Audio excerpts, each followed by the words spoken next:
Hi all, I have an absolutely fascinating game to show you today. Leela against Stockfish, Season 15, Round 8. We saw the Romantic Era Kings Gambit in this game. That's the opening set up for this game. So the time control is 120 minutes with a 10-second increment. We have E4, E5, F4, so the King's Gambit. So the evolution of chess style series, which you might be interested in, we covered the Romantic era. There was also another era called the Hypermodern era, which showed many examples the hypermodernists trying to create useful exceptions to the classical theories of the game. In the Romantic era, though, which preceded the classical era of chess, sacrificing was the order of the day, and it was thought to be cowardly not to accept sacrifices.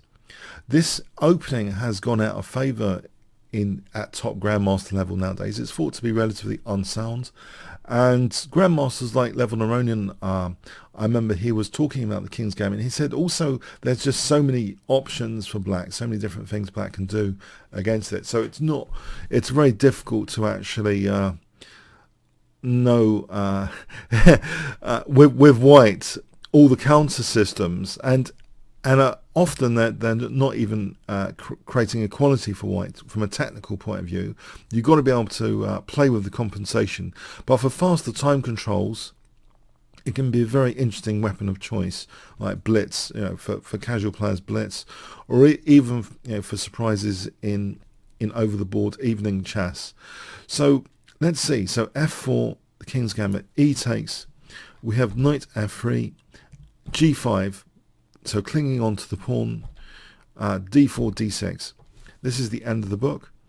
I've often played this with black myself as well, actually. Sometimes black can get good pressure on the dark squares in this system, especially if white plays D5, you get that nice E5 square, and G4 can play a role in actually further strengthening black's grip on the dark squares. So black sometimes has a very nice dark square campaign going here.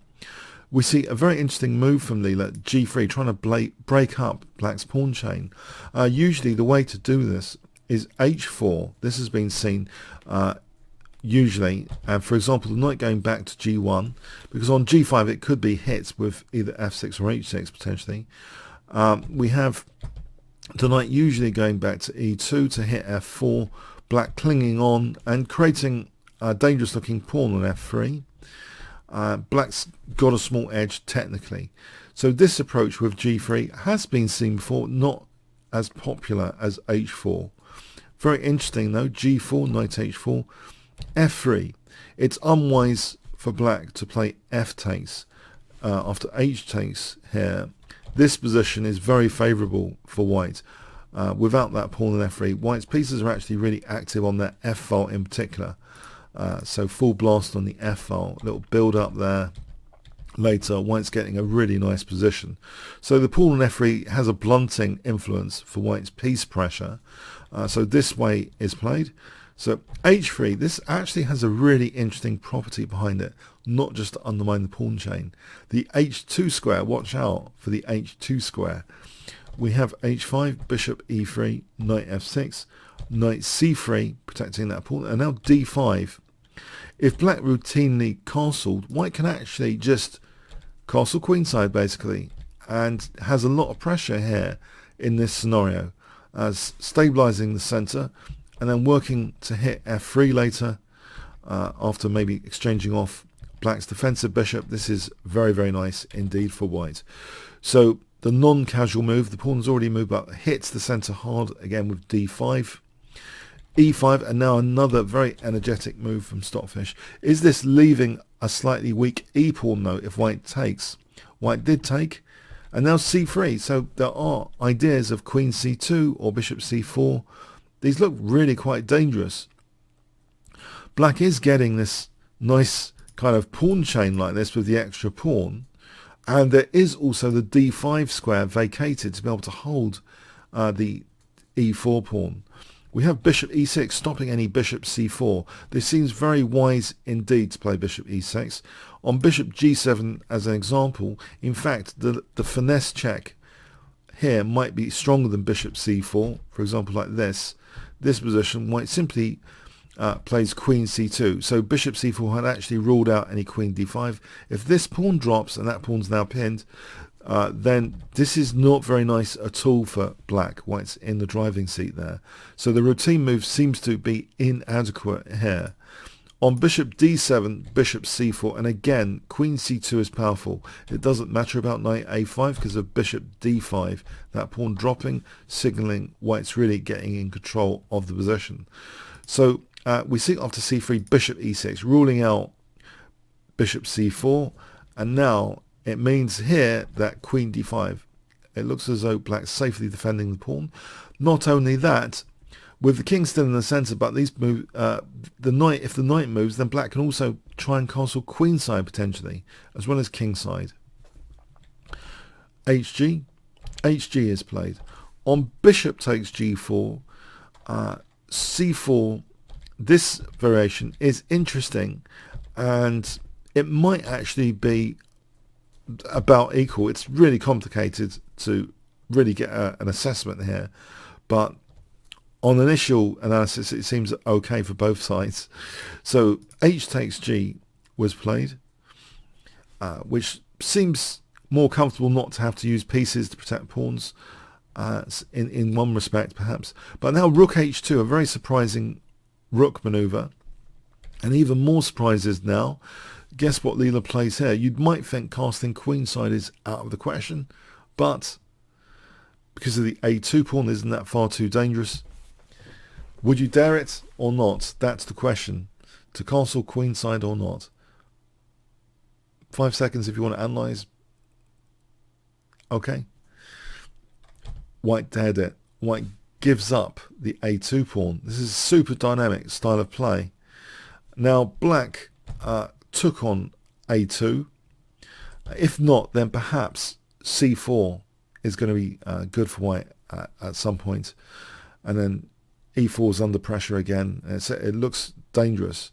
So this is taken to at least try and keep control of things and keep white under dangerous scrutiny. And it looks as though like bishop b3 here. What is white doing here? What's the idea of this? The idea is a very interesting move now. Can you guess? 5 seconds. So the black king's in the centre. These pieces haven't really got out of the box yet. A lot of pieces are on the back row. Really dramatic looking position. White's pieces seem quite well developed. White is shedding pawns though, and actually plays an exchange sacrifice idea. d5. Bishop takes d5, and the idea is to sack the exchange. Rook takes d5. Queen takes. So rook d2, quickly mobilizing forces with the king in the center. Queen e6. On queen a2, let's have a look at queen a2. Just taking here is looking at least okay for white, at least even. It's very dangerous for the black king, but black might have defensive resources to hold this position with equality. So queen e6 though seems a little bit more sensible in some respects. Now we have check, knight c6. So interesting position. Knight c6 seems very logical, developing a piece. If c6, bishop c4, this scenario is looking very dodgy for black. It looks like almost the Morphy opera game in a way. After bishop takes, we have queen d5. That's the key thing, to hit that rook. And white ends up with a massive advantage, like this, for example. So, yeah, there are a lot of dangers here in this position. Let's have a quick look at this. On b5 here, by the way, there was queen d1. So if takes, there's check here, and now bishop c5, exterminating black there. So knight c6 looks as though that's logical. What downsides does that have? Bishop c4, offering e5. White is shedding pawns like no tomorrow. Only down to 3 pawns now. This is true Romantic Era kind of tradition. Forget about the pawns. It's king safety that matters. So a really interesting dynamic game. You don't normally see this type of game in engine chess. It's quite often has been a sterile affair. This just looks absolute madness, this game now. I mean, let's take account of pawns. The accountants, 3, 4, 5, 6, 7, and there's only 3 pawns for white. So 4 pawns down. And, we have rook d5, and also, of course, the exchange down. White's only got 1 rook and 3 minor pieces. Black's got 2 rooks and 2 minor pieces. So we have queen e7. On queen e6, this does ask for trouble, but not as you might think with rook d8 check. Black gets sufficient material for the queen here, with actually a big advantage in this variation. No, the idea here would be rook f5, using that nice knight on h4 to support an attack on f7 is in white's favour. So we have queen e7, sidestepping the dangers there, it seems. But now bishop a6, undermining the c6 knight. Black dare not take this. That would be a total disaster after taking, and then checkmate. So we have rook d8, and now with the rook hanging, bishop takes b7. So actually, after rook takes, white has basically sacrificed yet another exchange. So 2 exchanges down at this point, dramatic point. Black has a protected pass pawn as well, which could be used to tactically maybe even distract the bishop from this key diagonal. Maybe there's going to be a check on that diagonal. So even as a tactical device, it's pretty dangerous. But being 2 exchanges down against the mighty Stockfish, and also pawns down here, 1, 2, 3, 4, 5, 6, 3 pawns down, 2 exchanges down, has Leela kind of over-intuited this position at the expense of technical, materialistic details or not? Well, we have knight f5. If you remember some of the classic evergreen games, they did have these amazing knights coming into the position to deliver checkmate. Off Anderson classics, for example, check them out. So knight f5 hitting the queen. The king's still in the centre. That's the big thing here. King's still in the centre. We do have black using the tactical resource f2 now. On queen e6, it seems this might be plausible as well. Queen b5, bishop e7, knight d4 and bishop f4. White seems to be having a lot of pressure here, and of course can get an exchange back at any time. It's technically even apparently, but anyway, f2 is played here. So this is a really interesting tactical move, threatening to queen or distract the bishop from this diagonal. And we have queen b5, so trying to stop the pawn queening. On knight takes e7, that's a disaster because of a check, and then queen d1 is checkmate. On bishop takes f2 here instead of queen b5, then that's a weakness of the last move. Check, the knight has to go back, otherwise it's dropping, and that also protects d7, so the knight going back. And in fact, it turns out here black can play bishop c5, letting the rook go, and in this position black's actually getting a really good position. Black's coordinating very well, has a big advantage there. So queen b5, not touching the pawn.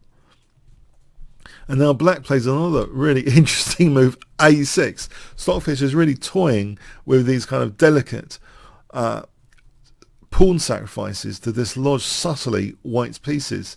Here it's subtly deflecting white's possibilities of queen b8, it seems. So very interesting, a6 is played.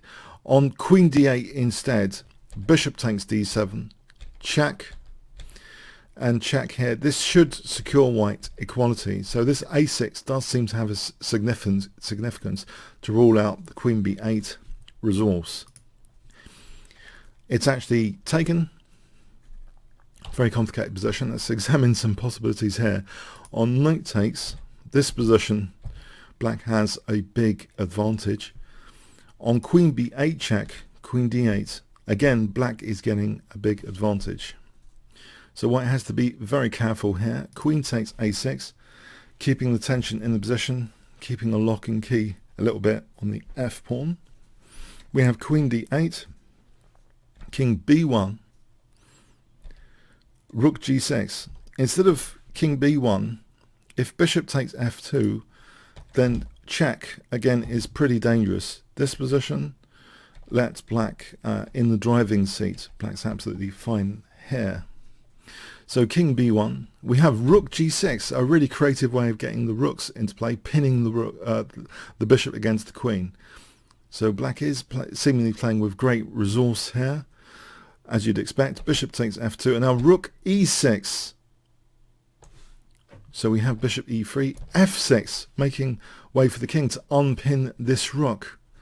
Knight d4, the rook tucks on d6, putting pressure on that d file. Bishop f4, and now black counter-sacrifices the exchange. An exciting game indeed. So Stockfish only the exchange up now, only one exchange up rather than two exchanges up, but still a pawn up. Is there enough for white here? Because isn't black's king at least scrambling away? We have e3. Bishop takes, queen e7. Black is really trying to activate the pieces.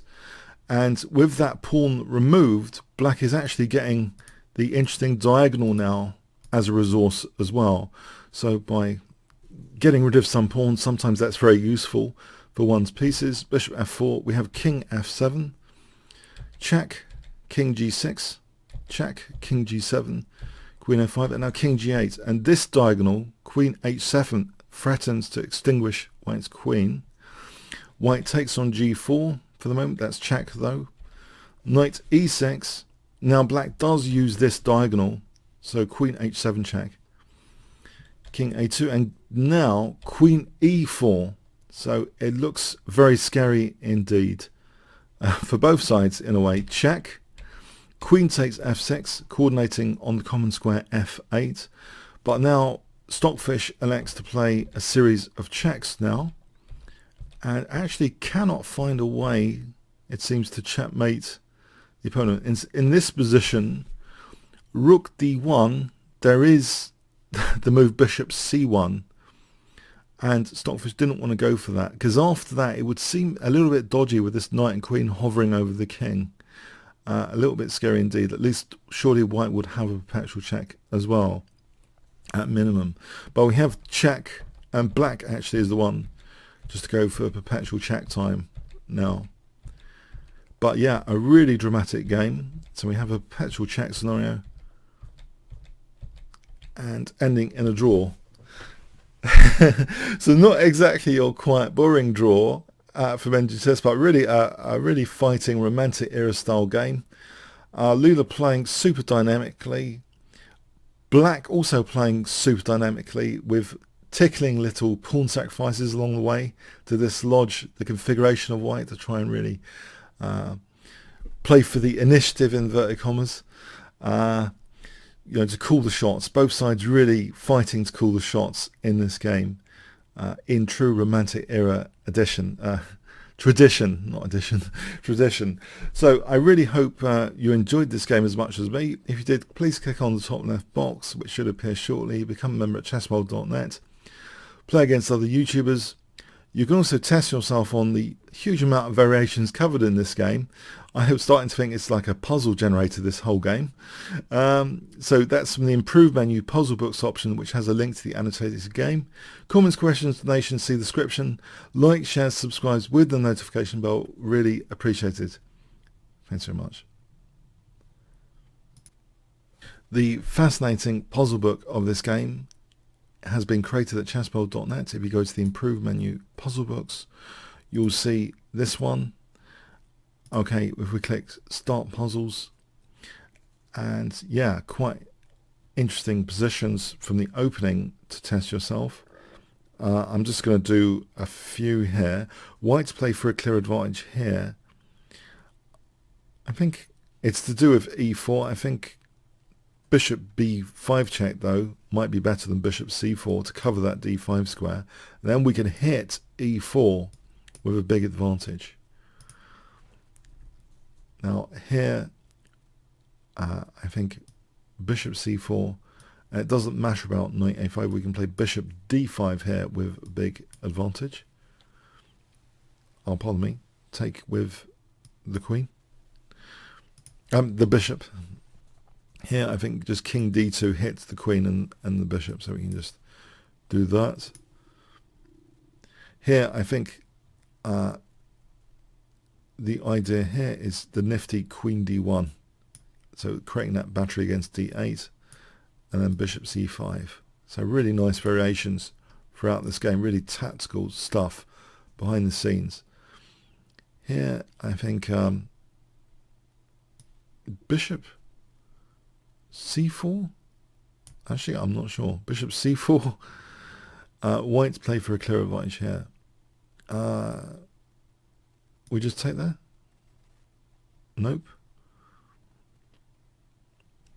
Hint. Okay, the rook goes back. All right, now we can play Bishop E5, and we've really got huge pressure on D7.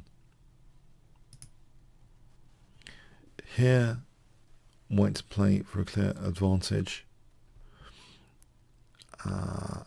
Actually, it's pretty tricky, but Knight F5, yeah, that looks very interesting.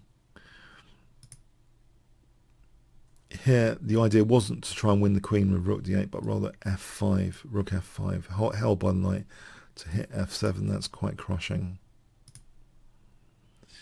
This position, black to play for a clear advantage. I think black just takes on d8. And yeah, black's got enough for the queen here. White plays here. That's a terrible variation indeed. Black to play and white gets mated. Well, just check here, and we got that common square d1 checkmate there. So it shows the nature of the game, that both sides had real tactical shots all the way through. Black to play for a clear advantage here. Check. I believe the idea might be check to drag the knight back. And then actually here we can actually give up the rook because we've got loads of pressure on e3. I think, is it here? Offering e4? No, king d8. Then, so white takes in, it's not check, and then take here. And then there's things like rook e8 potentially. Black to play for a clear advantage here. I think black just takes the queen. Yeah, and just cashes out here. I'll take with this. Black to play for a clear advantage here. I think again, oh no, we're in check. Queen d8 seems the only move. King takes. I think this is sufficient. And this last one, just with these filters, clear and checkmates. Black to play and white gets mated here. Yeah, I think, isn't that checkmate? Okay, yeah, check that out for a bit more, revision of the variations of the game. So this is on the improved menu at chessworld.net, the puzzle books. I might actually put the opening name just to make it a bit clearer perhaps. They all seem to look the same. So we've got quite a few games there covered recently if you want to check yourself out. It keeps track of what you visited. And there's also, of course, famous players category. Though famous tournaments, that's got a typo. I need to fix that. Famous players category. It's got Kasparov, Coulson, Kramnik, Fischer to test yourself. Okay, I hope you enjoy that. Thanks very much.